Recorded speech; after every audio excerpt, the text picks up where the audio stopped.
여호와의 인자하심과 인생에 행하신 기적, 이런 제목으로 하나님의 말씀을 전하겠습니다. 신약 성경에는 광풍을 만난 이야기가 세 군데 나옵니다. 갈릴리 호수나 또 바다를 지나면서 갑자기 광풍이 불어서 큰 곤란에 빠지는 경우가 세 번 나와요. 그 세 번 경우에 하나님께서 어떤 식으로 처리하셨는지, 그걸 보면 하나님 우리 인생의 고난을 어떤 식으로 처리하시는가, 그걸 알 수가 있습니다. 먼저 첫 번째 광풍은 마가복음 4장에 나오는데, 제자들이 갈릴리 호수를 지나가는데 갑자기 광풍이 불었어요. 예수님이 그 배에 타고 있었는데, 그때 예수님이 일어나셔서 왜 두려워하였느냐, 왜 너에게 믿음이 없느냐, 그렇게 나무라셨습니다. 그걸 보면 우리가 인생의 광풍 고난에서 두려워하는 이유는 그 상황이 문제가 아니라 뭐가 문제인 겁니까? 왜 믿음이 없느냐? 믿음이 없는 게 문제예요. 믿음이 없으니까 너가 두려워한다, 그렇게 말씀하신 거거든요. 그런 다음에 그 광풍을 향하여 잠잠하라, 고요하라 말씀하시니까 광풍이 잠잠해졌습니다. 이런 경우는 하나님께서 고난을 완전히 제거해버리는 거죠. 상황을 완전히 확 바꿔버리는 겁니다. 그런 경우를, 그런 식으로 우리의 고난의 문제를 해결해 주시죠. 성경에는 이런 예가 대부분으로 나와 있죠. 이런 예가 가장 많이 나와 있습니다. 상황을 확 바꿔버리는 거죠.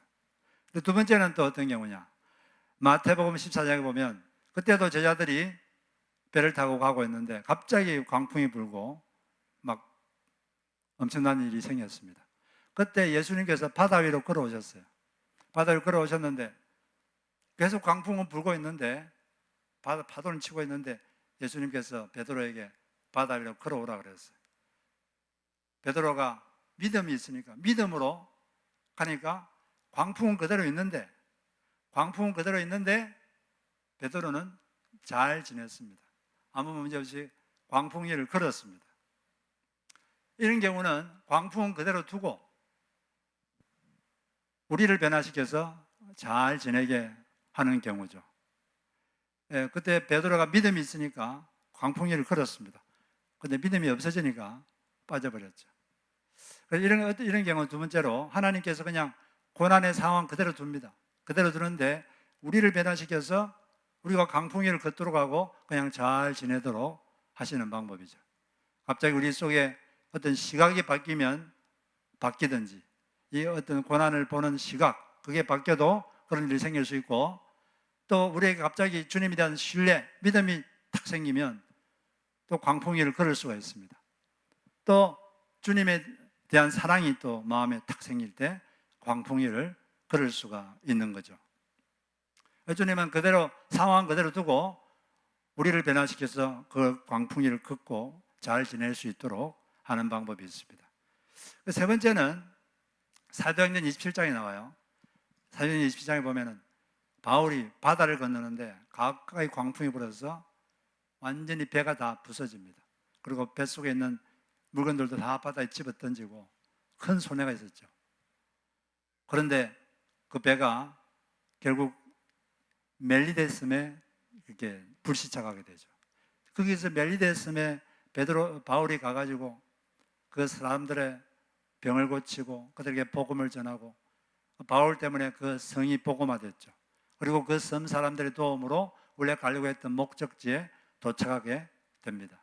이런 경우는 주님께서 역경 자체를 사용하셔서 주님의 일을 하시는 거죠. 광풍을 그대로 내버려도 광풍 때문에 고통이 있었지만 그걸 사용하신 거죠. 사용하셔서 멜리데 사람들을 구원하시고 그렇게 하신 것입니다. 어떨 때는 우리의 고난 자체를 사용하셔서 일을 하실 때가 있는 거죠. 그럴 때는 어떤 우리 어려움 가운데 있을 때 내가 이런 상황에서 내가 무엇을 할 수 있나, 그걸 질문하고 여러분이 할 수 있는 일을 하면 그걸 통해서 하나님께서 주님의 일을 우리를 통해서 하게 되는 것입니다. 그런데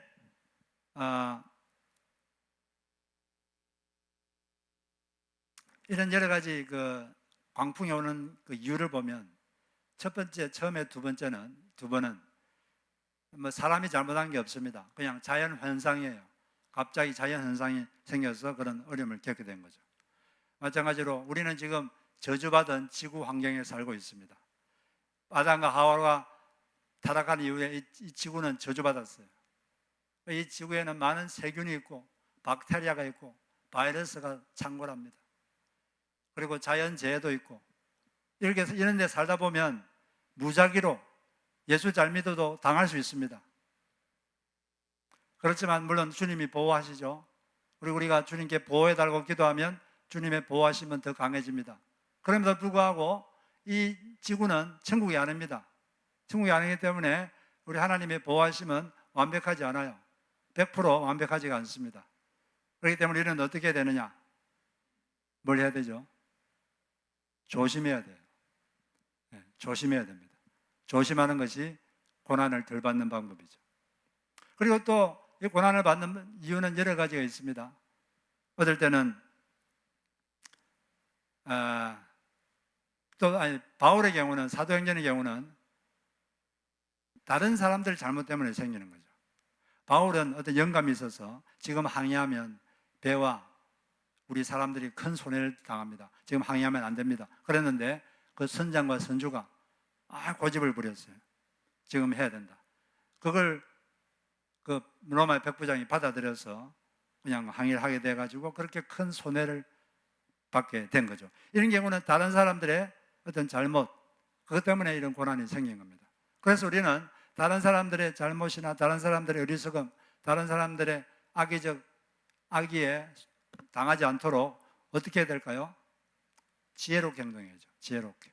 그래서 주님께서 뱀처럼 지혜롭게, 비둘기처럼 순결하게 살아라, 그런 말씀을 하신 거죠. 그리고 어떤 인생의 고난은 아무 잘못한 것이 없는데 그냥 우리의 영적 진보를 위한 훈련으로 올 수가 있습니다. 욥의 경우는 아무 잘못한 게 없어요. 그런데 하나님께서 한 가지 욥을 테스트하기 위해서 욥에게 그런 고난을 주셨습니다. 욥이 하나님을 사랑하고 경외하는 것이 하나님이 욥에게 주신 선물 때문인지, 아니면 정말로 하나님 자체를 사랑하고 경외해서 그런 건지, 그것을 테스트하기 위해서 그런 고난을 주었습니다. 그 테스트를 통해서 욥의 영적 진보를 가져오기 위해서 훈련 차원에서 주신 거죠. 바울에게도 육체의 가시가 있었던 것은 바울이 교만하지 않아야 하나님과 끝까지 사역할 수 있기 때문에 그런 경우죠. 어떤 경우는 우리가 악한 영의 공격을 효과적으로 방어하지 못해서 그런 고난이 생길 수도 있습니다. 그런데 또 어떤 경우는 왜 고난이 생기느냐? 우리 자신의 잘못으로 인해서 생기는 고난이 많습니다. 자업자득, 우리가 잘못된 선택, 우리의 잘못과 죄 때문에 생기는 경우가 있죠. 구약 성경에 광풍이 분 경우가 있는데 그 어떤 경우죠? 구약에 바다에 광풍이 불어서 큰 곤란을 당한 사람이 있는데 누굽니까? 요나가 그런 경우예요. 요나가 바다를 가는데 광풍이 불어가지고 바다에 빠졌죠. 이런 경우는 왜 그렇게 됐습니까? 요나의 불순종 때문에. 하나님께서 요나에게 너희 원수의 나라, 너가 미워하는 나라, 저 니느웨 그 나라의 수도 니느웨에 가서 회개의 말씀을 전하라, 그렇게 명령했습니다. 그런데 요나는 싫었어요. 왜냐하면 이 원수의 나라가 망했으면 좋겠는데 혹시 잘못돼가지고 자기가 회개하라고 했을 때 혹시 잘못해서 그들이 회개해가지고 벌을 안 받으면 어떻게 하나, 그게 너무 싫어서 그냥 하나님께 불순종해서 반대 방향으로 갔죠. 그때 하나님이 풍랑을 일으켜서 그가 못 가도록 막은 것이죠. 이유가 어쨌든 우리 삶에 어떤 고난이 있을 때 우리가 계속 주님과 사랑의 관계를 유지하고 주님께 나가면 주님께서 합력해서 선을 이룰 줄로 믿습니다. 이유가 어떻든 상관없이 우리가 주님을 붙잡고 있으면 거기에서 주님은 시작해서 좋은 것이 생기도록 만들어 가시는 것입니다. 그리고 그래서 우리가 그 고난의 상에서 중요한 건 그 이유를 아는 것도 중요하지만 내가 이 상황에서 어떻게 하면은 주님의 인자하심을 체험할 수 있을까? 그것을 질문하는 것이 아주 중요하죠. 오늘 우리가 이 본문도 보면 요나의 경우가 마찬가지입니다. 요나의 경우가 마찬가지인데 이 10절에 보니까 이 본인의 잘못 때문에 생기는 그런 고난에서 말해주고 있는 10절에 보니까 사람이 흑암과 사망의 그늘에 앉으며 공고와 쇠사슬에 매임은 하나님의 말씀을 거역하며 지존자의 뜻을 멸시함이라. 우리가 하나님 말씀을 거역하고 하나님의 뜻을 이렇게 멸시하면 사람이 흑암과 사망의 그늘에 앉을 수가 있습니다. 그리고 공고와 쇠사슬에 매일 수가 있습니다. 이스라엘 민족이 그랬어요. 이스라엘 민족은 지속적으로 하나님의 말씀을 멸시했어요. 하나님의 뜻을 멸시했습니다. 그 결과 아시리아 제국이 그들을 쳐들어와서 엄청난 그들이 흑암과 사망의 그늘에 앉게 되고 공고와 쇠사슬에 매이게 되었습니다. 그런데도 회개하지 않고 계속 그러니까 나중에는 더 큰 적이 왔죠. 바벨론 제국이 쳐들어와서 더 큰 흑암과 더 큰 고난의 사망의 그늘에 앉게 되었고 공고와 쇠사슬에 매이게 됐습니다. 요즘 우리가 이 교회에서 이사야서를 읽고 있는데 그 이사야서가 그걸 잘 말하고 있죠. 이사야서에 보니까 이사야서 1장에 보니까 하늘이여 들으라 땅이여 귀를 기울이라 여호와께서 말씀하시기를 내가 자식을 양육하였거늘 그들이 나를 거역하였도다. 소는 그 임자를 알고 나귀는 그 주인의 구유를 알건만은 이스라엘은 알지 못하고 나의 백성은 깨닫지 못하는도다. 슬프다 범죄한 나라요 허물진 백성이요 행악의 종자요 행위가 부패한 자식이로다. 그들이 여호와를 버리며 이스라엘의 거룩한 일을 만홀히 여겨 가볍게 여기고 멀리하고 물러갔도다. 너희가 어찌하여 매를 더 맞으려고 패역을 거듭하느냐. 온 머리는 병들었고 온 마음은 피곤하였으며 발바닥에서 머리까지 성한 곳이 없이 상한 것과 터진 것과 새로 맞은 흔적뿐이거늘 그것을 짜며 싸매며 기름으로 부드럽게 함을 받지 못하였도다. 이사야는 그들에게 회개를 촉구했습니다. 회개하라. 회개하지 않으면 그들이 회개하지 않기 때문에 아시리아 제국이 쳐들어왔어요. 그러니까 또 회개할 생각은 하지 않고 이집트의 힘을 빌어서 그 문제를 해결하려고 했습니다. 그러니까 하나님께서 이집트는 사라지는 갈대에 불과하다. 내가 손을 들면 도움 받는 자나 도우는 자나 하루아침에 명한다. 나를 의지하라. 그렇게 말씀하셨어요. 그렇지만 그들은 그러지 않았어요. 결국 그들은 바벨론 제국에 망하고 망했지만 주님은 내가 너희들을 회복시켜 주겠다. 그러면서 회복에 대한 예언을 하시고 너희들만 회복시켜 줄 뿐 아니라 이제 먼 미래에 온 인류를 구원할 메시아가 오게 될 것이다. 그게 이사야의 전반적인 내용이죠.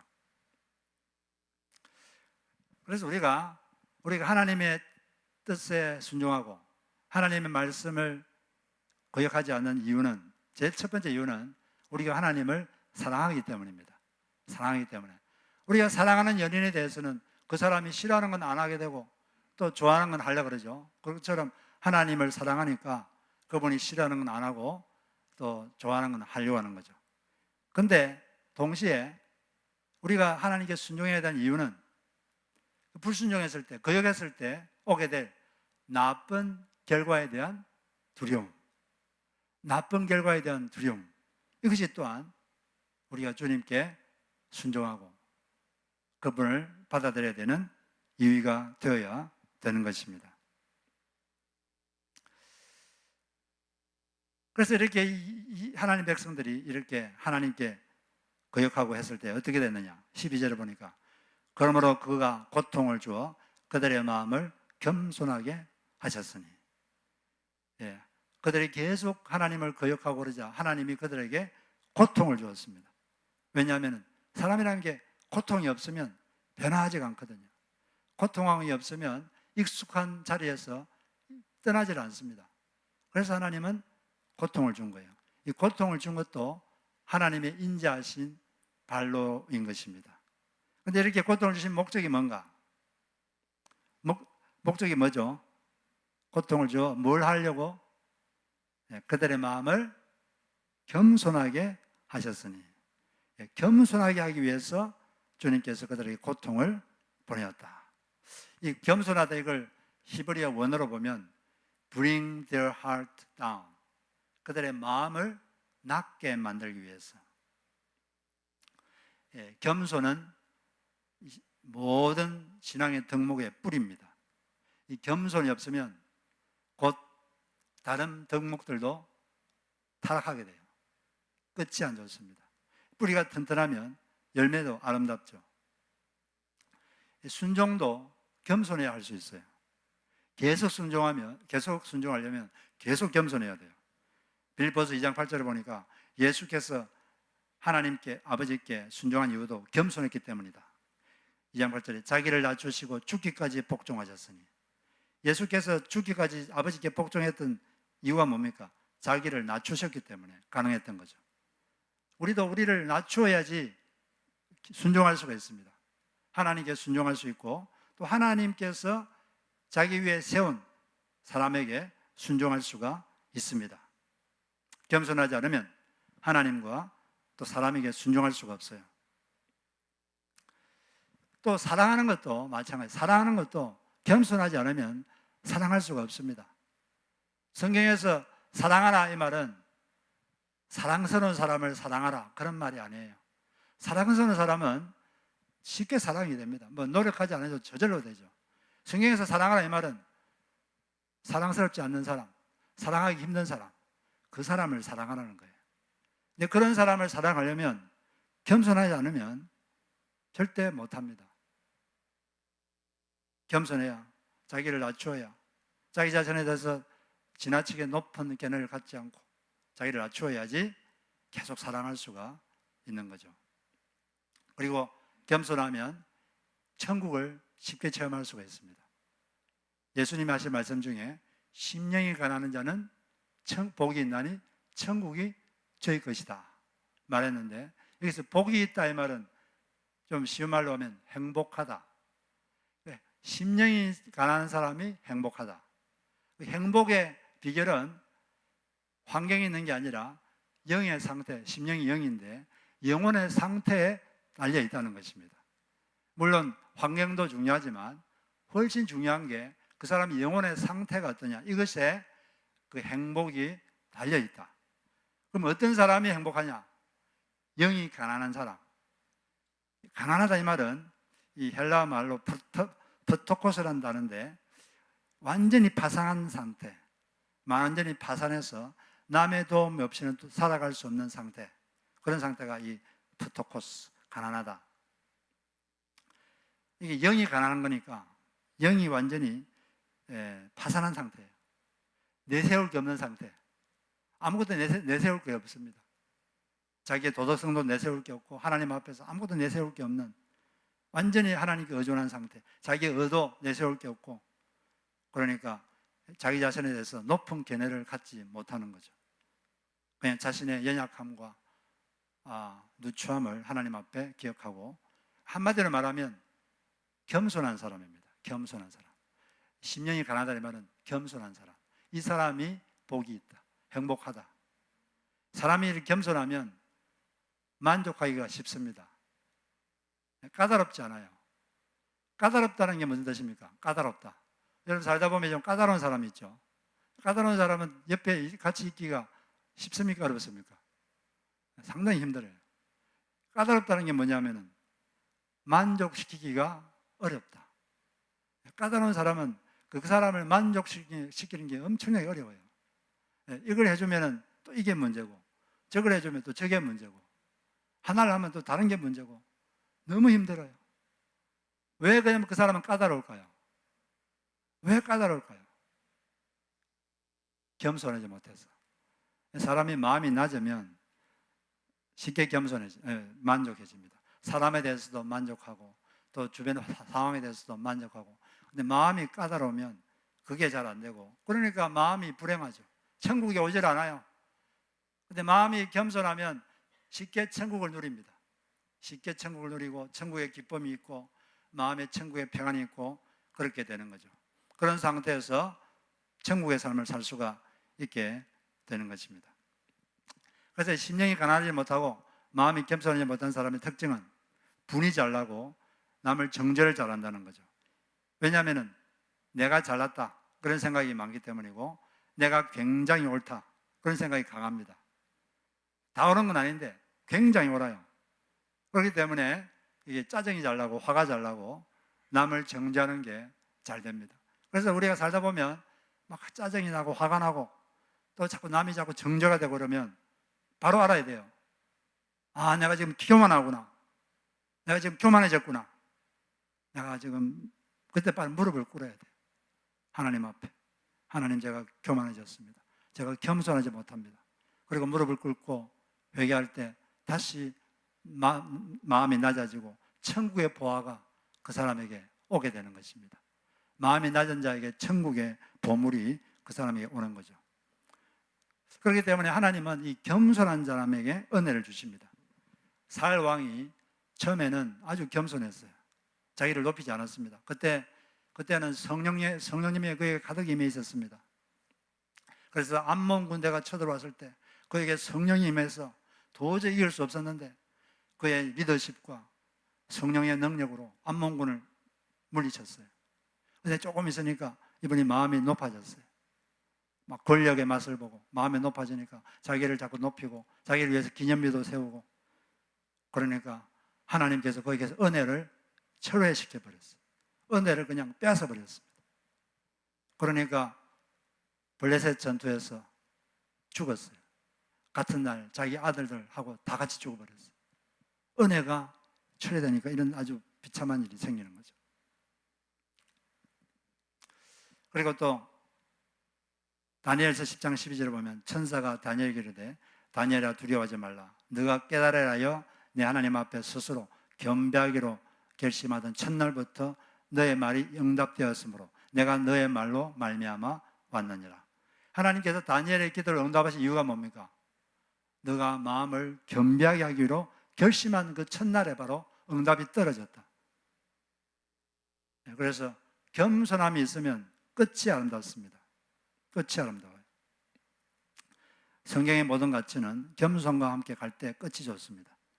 그런데 기독 역사를 보면 성령님이 임해서 성령님의 기적적인 은사를 받은 사람들이 많아요. 근데 그들이 그 겸손을 딱 놓쳐버리는 순간 무당의 영이 쑥 들어갑니다.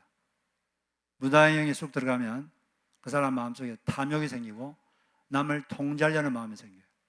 그래서 성령님의 은사를 빙자해서 자기 욕심을 채우고 다른 사람을 통제합니다. 그러면 뭐가 들어올까요? 악령이 들어오죠. 그럼 처음에는 성령님의 종이었다가 나중에 악령의 종이 되죠. 그런 경우가 너무나 많아요.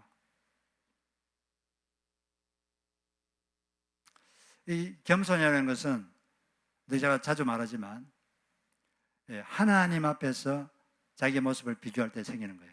다른 사람과 비교할 때는 생기는 건 열등감, 자기 비하, 이런 게 남과의 비교에 생기는 거고, 남과 비교하면 비참해지죠. 남과 비교하는 게 아니라 하나님과 자기를 비교하는 것입니다. 하나님의 절대 거룩에 볼 때 나의 도덕성이 얼마나 초라한가, 그걸 볼 때 그냥 하나님 앞에 재와 티끌처럼 납작 엎드리게 되죠. 나는 좀 사랑이 많다고 생각했는데 하나님의 절대 사랑 앞에 자기의 사랑을 보니까 자기의 사랑이 너무 누추합니다. 그리고 자기가 제대로 상당히 능력이 있다고 생각했는데 하나님의 절대 능력, 그 절대자의 능력 앞에 자기를 보니까 능력이 너무 초라합니다. 그래서 아브라함처럼 저는 하나님 앞에 재와 티끌에 불과합니다. 그렇게 낮은 상태로 무릎 꿇을 때 하나님 그 사람을 들어서 다윗처럼 쓰시고 아브라함처럼 쓰시게 되는 것입니다. 겸손하게 되면 이제 반대가 되죠. 아까는 하나님의 말씀을 거역하고 하나님의 뜻을 무시했어요. 그런데 반대가 됩니다. 이제 하나님의 말씀을 존중하고 하나님의 말씀을 붙잡습니다. 하나님의 말씀은 하나님의 생각이죠. 하나님의 생각을 존중하고 하나님의 생각을 붙잡습니다. 그리고 그 뜻을 행하려고 노력하죠. 그리고 하나님의 생각을 존중하기 때문에 다른 사람의 생각도 존중합니다. 겸손한 사람은 내 생각도 소중하지만 당신 생각도 소중하다, 이렇게 생각하죠. 또 이 사람은 하나님의 뜻을 그전에는 무시했는데 이제 하나님의 뜻을 존중하죠. 하나님의 뜻을 존중합니다. 예수님께서 하신 말씀 중에 내가 이 땅에 내려온 것은 나의 뜻을 행하려 함이 아니라 나를 보내신 이의 뜻을 행하려 함이라. 이게 그 사람의 삶의 좌우명이 됩니다. 그전에는 하나님 뜻보다는 내 뜻, 내 고집, 내가 하고 싶은 것, 그걸 끝까지 관철하려는데 그게 싹 사라지고 주의 뜻이 무엇일까? 그것을 진지하게 고민하게 됩니다. 그리고 이 사람은 또 다른 사람의 뜻을 존중하게 돼요. 내 뜻도 소중하지만 당신의 뜻도 소중하다. 그래서 다른 사람의 뜻을 잘 듣습니다. 남의 말을 잘 듣고, 특별히 자기하고 생각이 다른 사람, 다른 생각을 틀렸다고 말하지 않고 그게 아니라고 말하지 않고 잘 들어줘요. 그게 바로 겸손한 사람이죠. 바로 하나님은 그런 사람에게 은혜를 주시고 그런 사람을 통해서 하나님의 역사를 이룬 줄로 믿습니다. 이 사람이 고통 중에 겸손했을 때 이제 하는 게 뭐냐? 부르짖게 돼요. 부르짖는데 이 부르짖음은 어떤 부르짖음일까요? 회개의 부르짖음. 회개의 부르짖음입니다. 회개의 부르짖음. 회개할 때 천국이 임하는 거거든요. 예수님께서 공생을 시작할 때 입을 딱 열었을 때 맨 처음에 한 말이 무슨 말입니까? 맨 처음으로 한 말이 무슨 말이죠? 회개하라. 천국이 가까웠느니라. 천국이 가까이 와 있다. 가까이 있는 이 천국이 바로 너의 것이 되려면, 가까이 있는 이 천국이 바로 너에게 임하려면 회개해야 된다. 회개하고 복음을 믿어라. 회개해야 된다. 회개가 천국의 문을 여는 열쇠입니다. 회개하면 영혼이 맑아집니다. 회개하면 새로운 기쁨이 생깁니다. 회개하면 영혼의 무지개가 떠요. 회개하면 엄청난 기쁨이 오고 하늘이 여러분에게 임합니다. 회개는 너무나 좋은 것입니다.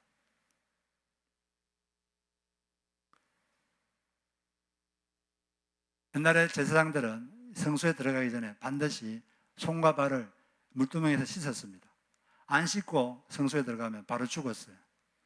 그것처럼 우리도 살다 보면 매일 이렇게 우리 손과 발이 더러워지는데 매일 여러분 하루에 한 번씩 샤워하듯이 회개 기도를 드리시기를 바랍니다.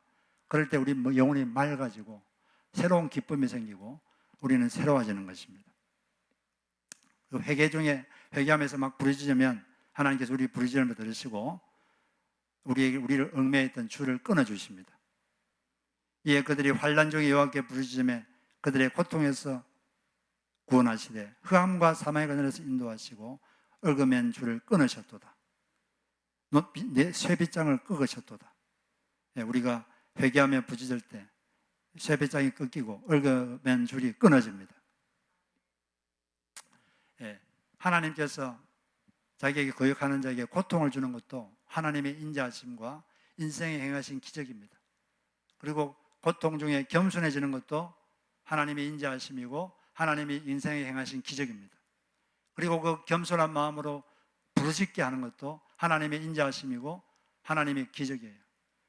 우리에게 고통을 주는 것은 부르짖으라고 하는 하나님의 신호입니다.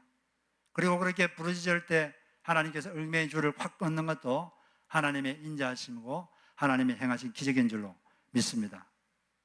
그런데 하나님은 이렇게 우리의 얽어맨 줄을 끊을 때 주로 많은 경우에 말씀을 보내가지고 우리를 그 위기에서 건져주십니다. 19절 20절을 보니까 이에 그들이 그들의 고통 때문에 여호와께 부르짖으며 그들의 고통에서 그들을 구원하시되 그의 말씀을 보내어 그들을 고치시고 위험한 지경에서 건지시는도다. 우리가 고민이 있어서 이렇게 말씀을 볼 때 갑자기 그 말씀 하나가 빛이 돼서 우리에게 탁 마음에 와닿을 때가 있습니다. 그리고 마음의 문제가 해결되고 모든 것이 다 새로워질 때가 있죠. 여러분들도 그런 경험을 많이 하실 때는 저도 그런 경험을 자주 했어요. 하나님은 우리에게 다른 방법으로도 말씀하시지만 말씀으로, 성경으로 우리에게 말씀하기를 원하십니다. 그렇기 때문에 우리는 반드시 시간에 구애받지 않고 조용하게 말씀 앞에 머무는 시간이 필요합니다. 말씀 앞에 조용히 머물면 주님께서 그 성경을 통해서 우리에게 말씀을 주시죠. 그러면은 그게 해결이 돼요. 우리가 지금 교회에서 구약 한 3장, 신약 한 장 이렇게 매일 보내드리고 있는데 그 중에서 한 한 장 정도는 좀 한 두 번 정도 정독을 하십시오. 조용히. 시간에 구애받지 말고 조용히 쫙 정독하면 그 중에 하나님이 여러분에게 하는 말씀이 있습니다. 그 말씀을 붙잡고 살면 주님께서 여러분에게 얽힌 줄을 확 끌어 주시는 거예요. 우리 토요일 날도 그날 말씀 중에서 신약 성경 한 장을 가지고 묵상하는데 한 2, 30분 동안, 그러면은 주님께서 제게 말씀하는 걸 제가 자주 느낍니다. 근데 너무 우리가 분주하면, 생각이 분주하고 그러면 주님께서 분명히 말씀하시는데 들을 수가 없어요. 전화할 때 주변이 시끄러우면 주변 사람이 안 들리듯이 하나님은 분명히 우리에게 말씀하시는데 우리가 너무 분주하고 이 생각 저 생각으로 분주하고 그러면 하나님 말씀 들을 시간이 없어요. 그 말씀 분명히 하고 싶은데 우리가 어떤 사람들은 말을 한번 하면은 말을 끊이지 않고 말을 하시는 분이 있죠. 2시간, 3시간. 그러면 자기도 말을 하고 싶은데 끊고 들어갈 틈이 없어요. 그러면 말을 못해. 마치 그런 것처럼 계속 우리는 딴 생각하고 계속 혼자 생각하고 바쁘고 분주하고 그러면 하나님이 말을 해야 되는데 말할 시간이 없어요. 그럼 얼마나 답답하겠습니까? 여러분, 하나님 앞에 조용히 시간에 구애받지 않고 조용히 말씀 앞에 머무는 그런 시간을 반드시 가지시기를 바랍니다. 제가 이 말씀을 묵상하면서 우리의 죄와 잘못으로 흑암과 사망의 그늘에 앉아있을 때, 우리가 부르짖었을 때 주님께서 우리의 줄을 다 끊어주셨다. 그걸 내가 묵상하니까 바로 이것이 예수님이 하신 일이 아닌가. 우리가 지은 죄 때문에 사망의 그늘에 앉아있을 때 주님께서 이 줄을 다 끊어주셨구나. 우리 대신해서 그분이 대신 벌 받아주시고 대신 십자가에서 죽어주심으로써 우리의 묶은 줄을 끊으셨구나. 제가 어떤 동영상을 본 적이 있는데 아기 사슴이, 정확하게 가젤인데 아기 사슴이 그 강에 악어가 많이 있는 줄 모르고 강을 건너고 있었어요. 그런데 조금 있으니까 악어가 막 먹으려고 막 옵니다.